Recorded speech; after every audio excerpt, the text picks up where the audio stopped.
They are united only by one creed, their hatred of Persia. The ancient world is on the verge of the Second Persian War.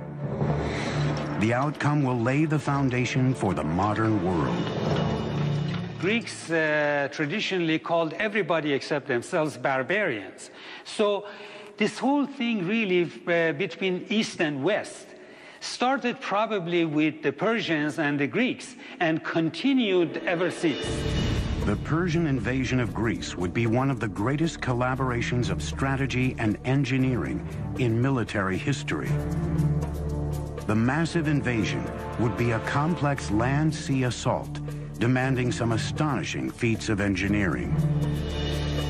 Xerxes wanted his forces to enter Greece at the isthmus of Mount Athos, but the seas there were so turbulent, the king directed his builders to dig a canal across the isthmus. With vast manpower and expertise in canal engineering, Xerxes' engineers took a mere 6 months to complete the canal across the isthmus. But the next challenge facing his generals and architects was even greater. The huge Persian army still had to cross the 1.5-mile-wide Hellespont. To this day, their solution is considered one of the most ambitious engineering projects ever conceived for a military campaign.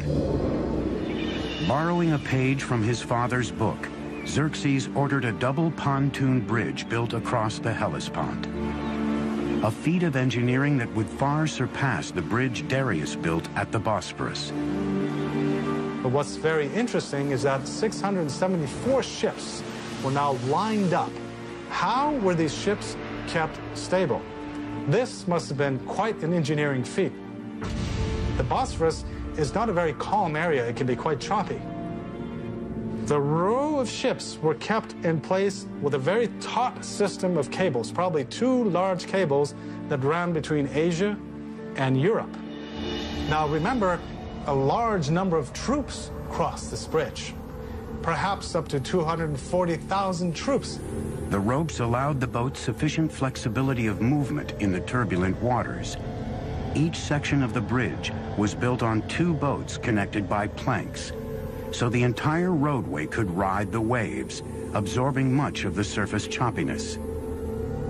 Persian engineers then constructed a platform across the top of the boats, then the roadway on top of that. With each wood plank, a superhighway emerged, crossing the Hellespont using battleships as the foundation. Remember, we're dealing with the hooves of tens of thousands of cavalry, including armored cavalry, which would have been much, much heavier. The ships were amazingly kept stable, so this allowed Xerxes to cross with his army into Europe and cross back when he needed to, and the ships were kept in place.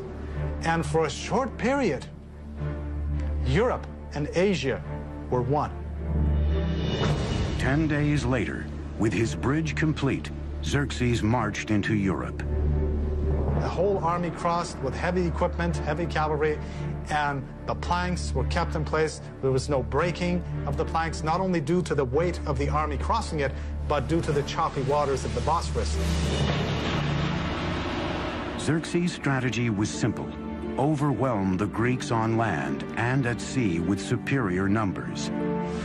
Once again, the Greeks were led by the great general Themistocles.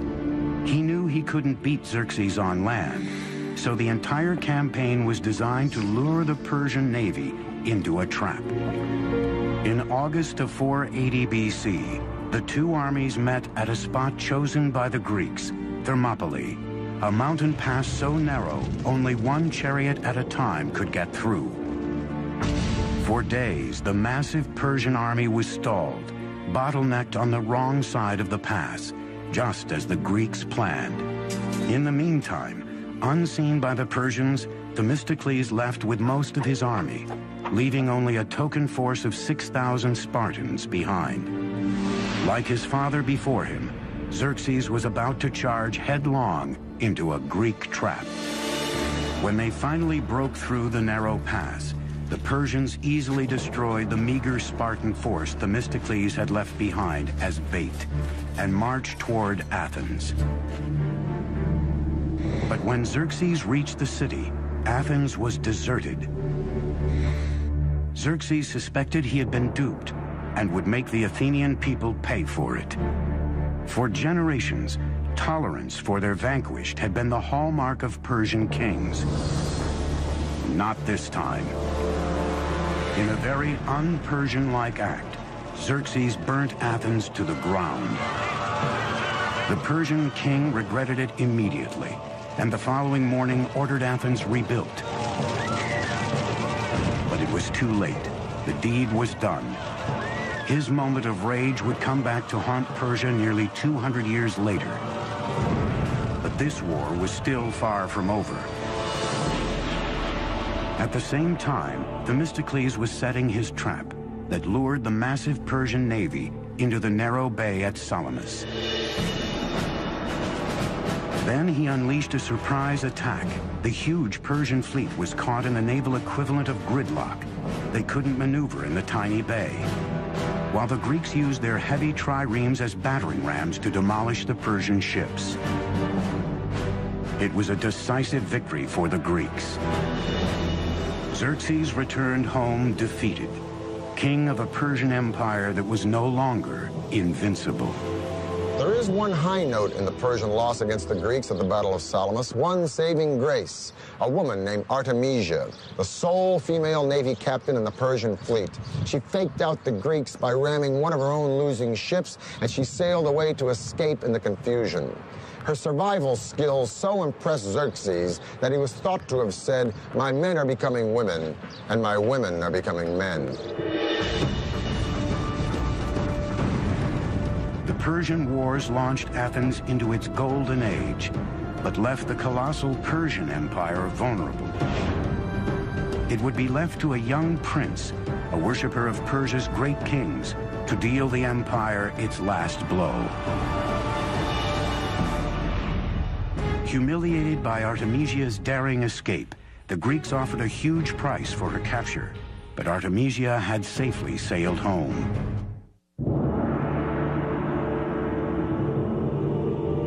480 BC, the Greeks had defeated the Persian fleet at Thermopylae. The aura of invincibility that surrounded this empire was gone. But there were still days of power and glory ahead for the Persian Empire. 15 years later, in 465 BC, the Persian king Xerxes died. Xerxes left the empire to his son, Artaxerxes, who was determined to take Persia back to its golden days. He began by turning his attention to a building project begun by his grandfather, Darius. 4 decades after it was started, Persepolis, the magnificent capital city, was still under construction. Now, Artaxerxes would oversee one of the last great engineering projects of the Persian Empire. Today, we know it as the remarkable Hall of 100 Columns.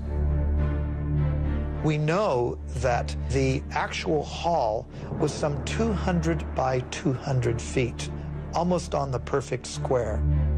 What's remarkable of the Persepolis columns is when you look up the entire shaft, and these things raise, hundreds of feet into the air, there is not one piece of displacement whatsoever. It's a perfect vertical.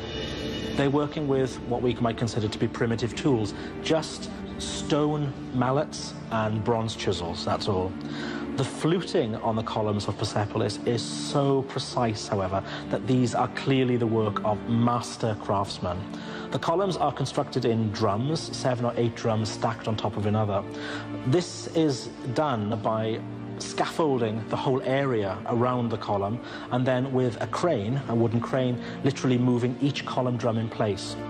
Any client king, any governor from a distance, or even anyone who would come in that hall, would be so impressed by the vastness of the hall and by this forest of columns that stretched nearly as far as the eye could see.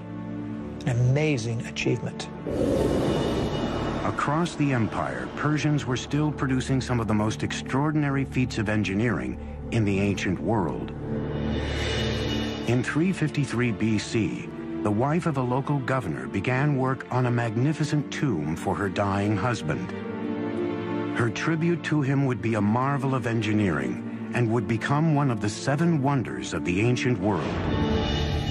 The Mausoleum of Mausolus. The marble monument would rise to 135 feet tall, enclosing a great courtyard. The roof was a pyramid with a staircase on each side, a pathway to heaven. More than 2,500 years later, the tomb of U.S. President Ulysses S. Grant in New York City would be designed after the Mausoleum of Mausolus. By the 4th century B.C., Persian engineering was still the finest in the world. But underneath the soaring columns and shining palaces, the empire's very foundations were crumbling. And its enemies were soon at the gate. When Athens supports a rebellion in Egypt and Greeks occupy the capital city of Memphis, Artaxerxes leaves Persepolis and his building projects, and he launches a military campaign to kick the Greeks out of Memphis and bring Egypt back under Persian control once again. It'll be the last great victory of the Persian Empire, because in 424 BC, Artaxerxes dies, leaving a power vacuum and 8 solid decades of rampant infighting and neglect. And while the Persian Empire is embroiled in internal conflict and corruption, a young Macedonian prince is studying Herodotus and the accounts of the great Persian hero Cyrus the Great. And this Macedonian prince will set his eyes on conquering the world. His name is Alexander. In 336 BC, a distant relative of Artaxerxes rose to power. He took a regal name, Darius III. He will always be remembered as the king who lost an empire. Over the next 4 years, Alexander and Darius III met head-to-head in a series of fierce battles, as Darius III's army was slowly pushed back to its own doorstep. In 330 BC, Alexander was at the gates of the empire's crown jewel, the capital city of Persepolis. Alexander adopted the Persian policy of respecting the defeated. None of his soldiers were allowed to pillage or plunder the lands they had conquered. But how do you tame so many soldiers after a victory over the most magnificent empire on planet E? Well, maybe his soldiers were restless or resentful, or maybe they just remembered the stories of how Athens had been burned by the Persians. In any case, at Persepolis, they let go. Huge celebrations took place after the victory, and during these celebrations, the treasury was pillaged. And then one of the saddest acts of arson in all of history took place. Persepolis was burned. Alexander was not in the business of destroying things. Persepolis probably was burned because it was a symbolic thing. And he also burned it to make a symbolic gesture, not a destructive gesture. There must have been wonderful draperies and things around, and no doubt fire could have begun accidentally just as much as purposefully, because if he really wanted to be an Achaemenid king, the last thing he should want to do was to destroy Persepolis. But there were no fire engines, and once the blaze had taken hold, it was a very terrible blaze, and it left its mark throughout the site. Darius III had escaped capture, but in the summer of 330 BC, he was murdered by a close ally. The last Achaemenid king was dead. Alexander gave Darius III a magnificent funeral, and later even married his daughter. Alexander declared himself an Achaemenid Persian king, and added the final chapter to the story of an empire that had spanned 3 continents and endured for over 2,700 years. Alexander, admirer of Persian kings, chased down the murderers of Darius and killed them himself. Alexander believed that only kings had the right to kill kings. But would have Alexander actually killed